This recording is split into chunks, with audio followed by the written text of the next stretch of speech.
মাসলার দরকার আছে, বহুত মাসলার দরকার আছে।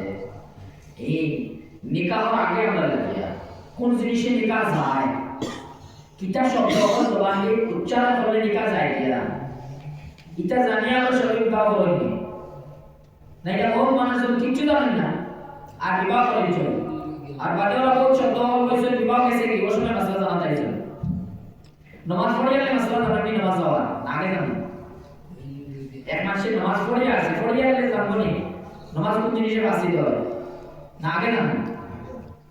নামাজ তো মাসে জানি না, নামাজ কোন জিনিসে বাঁচিতে হয় কারণ আগে জানিয়ে নামাজ পড়ো। উযু কোন জিনিসে ভঙ্গ হয় আগে জানিয়ে ভাবে উযু করো। আর বিবাহ করতে একটু উল্টা, কোন জিনিসে বিবাহ ভঙ্গ হয় আগে জানি না, বিবাহ ভঙ্গ আর বাদে জানে।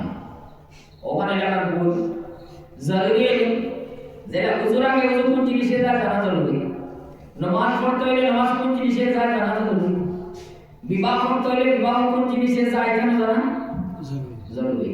এখন এটা আমরা ভুল ওখানে জানেন না। আর বহুত শব্দ দিয়ে বিবাহ হয় না, আর এরপরে লম্বা জিন্দগি জিনার জিন্দগি ওখান থেকে আমরা বাঁচা। আল্লাহ তাবারাক ওয়া তাআলা আমাদের তৌফিক দান করুন। আমরা প্রত্যেক পুরুষ মহিলা মধ্যে আল্লাহ তাআলা দিনদারি দান করুন। আর যত বেপর থেকে আছে সব থেকে আল্লাহ তাআলা আমাদের হেফাজত করুন। আমরা শরীর পর্দা অবলম্বন করার আল্লাহ তাআলা তৌফিক দান করুন। এই নামর পর্দা যেটা আমরা বহুত সময় করি, অন্য এখন লাগে ওখানে নাম পর্দা হয়ে গেছে, এটা আসলে বহুত সময় পর্দা না। আমরা শরীর পর্দা সেই জিন্দগি খাটাইতাম, আল্লাহ তাআলা তৌফিক দান করুন। আর আমরা জলসায় কবুল আর মঞ্জুর করুন। মসজিদের নিশ্চয় সাহায্যের দরকার আছে।